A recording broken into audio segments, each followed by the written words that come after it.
سیرت النبی صلی اللہ علیہ وسلم کے حوالے سے کتاب الرحیق المختوم کے صفحہ نمبر 80 تک ہمارے دروس کا سلسلہ پہنچا ہوا ہے۔ آج کی مجلس میں آپ صلی اللہ علیہ وسلم کے والد گرامی جناب عبداللہ کا تعارف ہے۔ آپ صلی اللہ علیہ وسلم کے والد جناب عبد المطلب کی سب سے چھوٹی اولاد تھے۔ آپ صلی اللہ علیہ وسلم کی دادی کا نام فاطمہ ہے اور پورا نسب ان کا فاطمہ بنت عمرو بن عائص بنو مخزوم سے تعلق رکھتی ہیں۔ مصنف لکھتے ہیں کہ آپ صلی اللہ علیہ وسلم اپنے دادا کی اولاد میں آپ کے والد سب سے زیادہ خوبصورت، پاک دامن اور اپنے والد کے یعنی نبی صلی اللہ علیہ وسلم کے دادا کے سب سے زیادہ لاڈلے اور چہیتے تھے، جیسے کہ چھوٹی اولاد ہوا کرتی ہے۔ آپ کے والد کا جو لقب ہے وہ ذبیح ہے۔ آپ صلی اللہ علیہ وسلم فرمایا کرتے تھے کہ انا ابن الذبیحین، میں دو ذبیحوں کا بیٹا ہوں۔ واقعہ پیچھے میں ذکر کر چکا ہوں گا کہ جب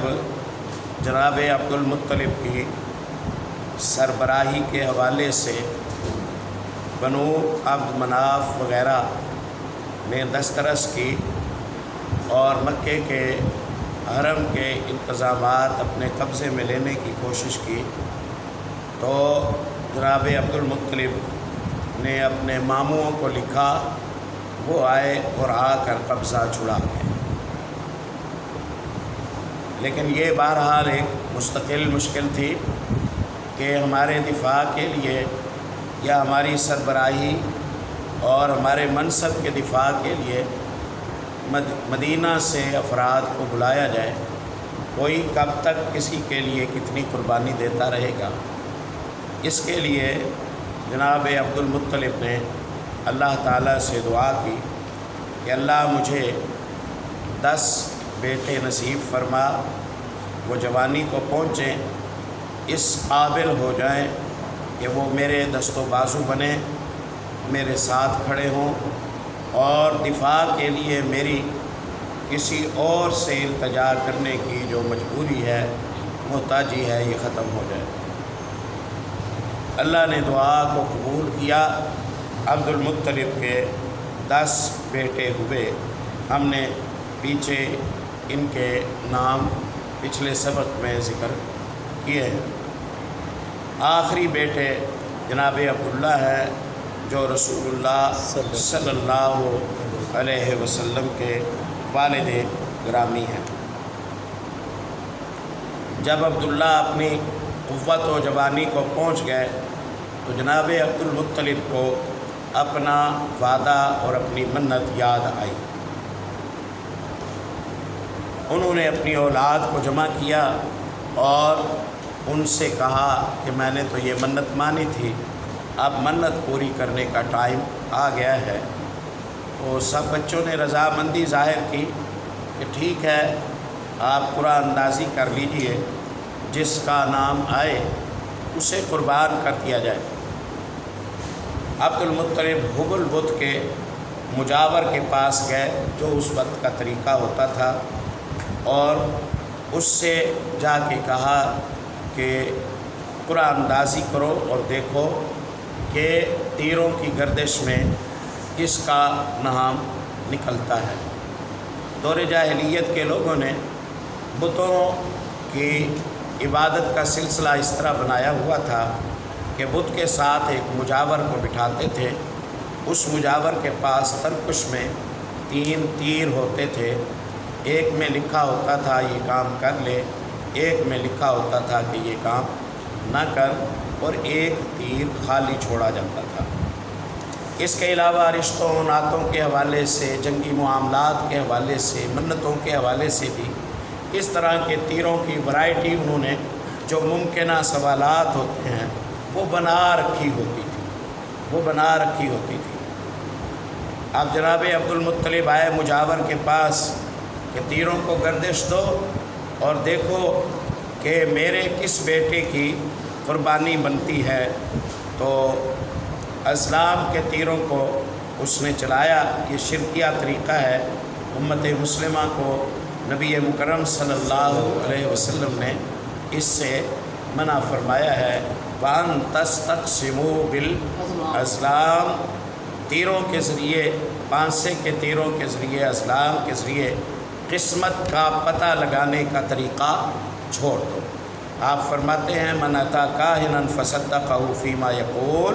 فقد کفر بما انزل علی محمد صلی اللہ علیہ وسلم، جو کاہن کے پاس آیا اس کی ہاں میں ہاں ملائی، اس نے محمد صلی اللہ علیہ وسلم پر نازل ہونے والی تعلیمات کا انکار اور کفر کیا۔ اس لیے اگر ان کا تکا چل بھی جائے تب بھی ان کا اعتراف کرنا شرعاً جائز نہیں ہے۔ قسمتیں معلوم نہ کیا کریں، ستاروں کے ذریعے، علم النجوم کے ذریعے، جو پرندہ بٹھا کر پرچیاں لکھ کر بیٹھے ہوتے ہیں ان کے ذریعے، ہاتھ دکھانے کے ذریعے قسمت، تقدیر اللہ کا علم ہے، اور اللہ کے علم میں کوئی اللہ کا شریک نہیں ہے، کوئی اللہ کا شریک نہیں ہے۔ یہ ظاہر ہے قبل از اسلام کا، دور جاہلیت کا، فترے کا زمانہ ہے، تو اس لیے وہاں شرک پھیلا ہوا تھا۔ حبل کے قیم سے جب قرآن اندازی کرائی گئی تو نام آپ صلی اللہ علیہ وسلم کے والد گرامی جناب عبداللہ کا نکلا۔ اب عبد المطلب عبداللہ کا ہاتھ پکڑ کر، چھری اٹھا کر کعبۃ اللہ کے پاس انہیں لے آئے تاکہ اپنی منت کو پورا کریں، لیکن قریش کے لوگ، خصوصاً جناب عبداللہ کے ننہال والے، وہ آڑے آ گئے، بنو مخزوم کے لوگ، اور جناب ابو طالب جو جناب عبداللہ کے سکے بھائی ہیں، یہ دو سکے بھائی تھے جناب ابو طالب، وہ بھی آڑے آ گئے، اور انہوں نے عبد المطلب کی، اپنے والد کی منت کی کہ اپنی اس منت کو کسی اور طریقے سے پورا کریں اور عبداللہ کو ذبح نہ کریں۔ انہوں نے کہا میری منت کا کیا بنے گا؟ کہا کہ اس سے بڑی حیثیت والا ایک منصب ہوتا تھا، ایک عرافہ، ایک جادوگرنی، ایک کاہنہ ان کے یہاں مقرر ہوتی تھی، جو ان کے معاملات کو کے فیصلے وغیرہ کیا کرتی تھی اور مذہبی رہنما سمجھی جاتی تھی۔ کہا گیا کہ عرافہ کے پاس جاؤ، مشکل سامنے رکھو،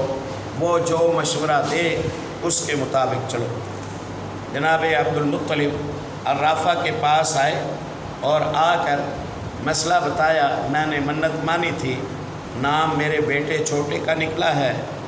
اس کے ننہال اور بھائی رکاوٹ بن گئے ہیں، اب میں کیا کروں؟ عرافہ نے کہا ایسا کرو کہ عبداللہ اور 10 اونٹوں کے درمیان قرآن اندازی کرو، نام اگر اونٹوں کا نکلے تو اونٹ ذبح کر دو، نام عبداللہ کا نکلے تو اونٹ بڑھا دو، یوں بڑھاتے جاؤ جب تک کہ اونٹوں کا نام نہ نکلے۔ انہوں نے اسی طرح ہی کیا، 10 مرتبہ قرآن اندازی ہوئی، 9 مرتبہ جناب عبداللہ کا نام نکلا، اور 10ویں مرتبہ 100 اونٹوں اور عبداللہ کے مابین قرآن اندازی ہوئی تو نام اونٹوں کا لیا گیا۔ 100 اونٹوں کو اپنے بیٹے عبداللہ کو بچانے کے لیے اور منت پوری کرنے کے لیے جناب عبد المطلب نے ذبح کر دیا، اور 100 کے 100 اونٹوں کو چھوڑ دیا کہ جو ان میں سے کچھ لینا چاہے، کسی کے لیے کوئی رکاوٹ نہیں ہے۔ شیخ کہتے ہیں اس سے پہلے یہ تھا کہ ایک خون یا ایک جان کی قیمت میں 10 اونٹ دیت کے طور پر دور جاہلیت کے لوگ دیا کرتے تھے، لیکن اب 100 اونٹ اور ایک جان کی قیمت کے حوالے سے 100 اونٹ کا یہ ضابطہ اسی دن سے بنا۔ پھر شریعت محمد صلی اللہ علیہ وسلم نے اسے جاری اور برقرار رکھا۔ کچھ تفصیلات کے ساتھ احادیث میں آتا ہے کہ قتل کی صورت میں اگر مقتول کے وارث اس قاتل کی جان بخشی کریں اور اس کے بدلے وہ معاوضے پر آمادہ ہو جائیں دیت پر، تو دیت 100 اونٹ ادا کی جائے گی۔ یہ 100 اونٹ یہاں سے شروع ہوئے اور پھر شریعت محمد صلی اللہ علیہ وسلم نے اسے جاری رکھا، کیونکہ ایک خوشی کی فضا بن گئی۔ وہ صدمے اور پریشانی اور بے قراری کی صورت ختم ہو گئی تھی۔ تو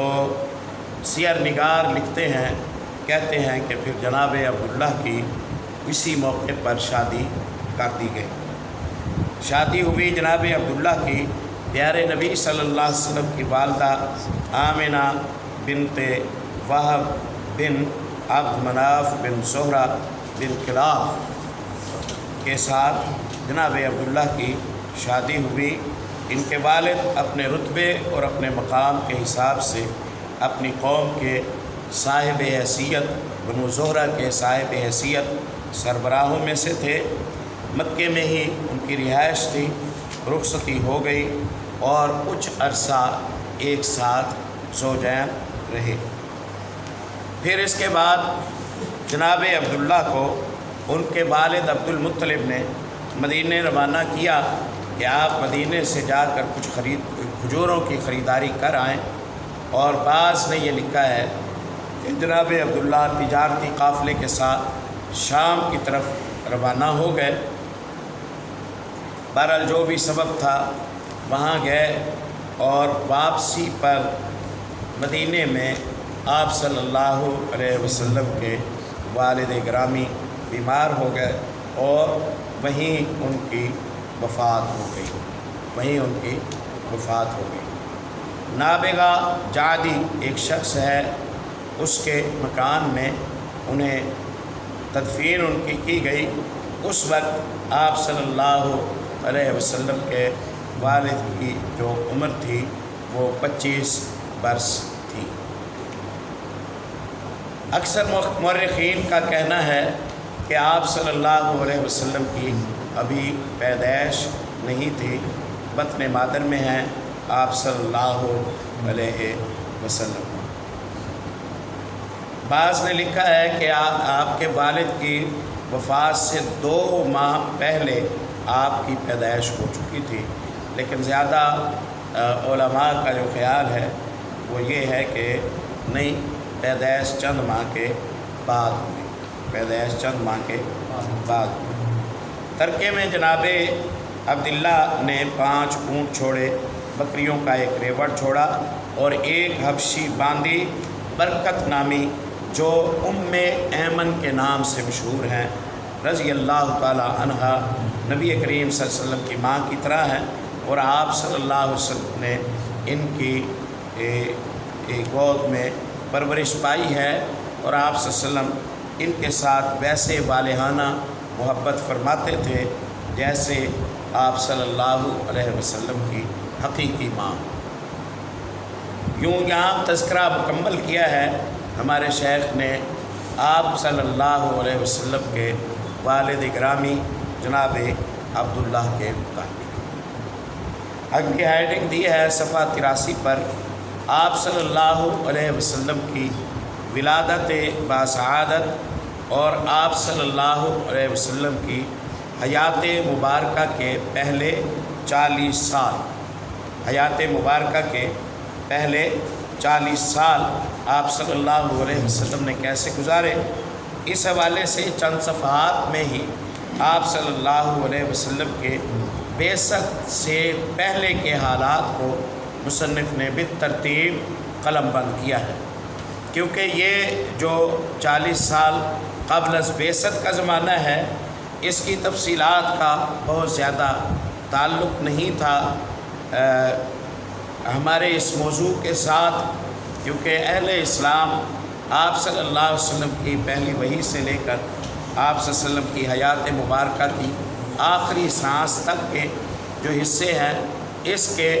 مکلف اقتداء ہیں، اس لیے ان 40 سالوں پر ایک طائرانہ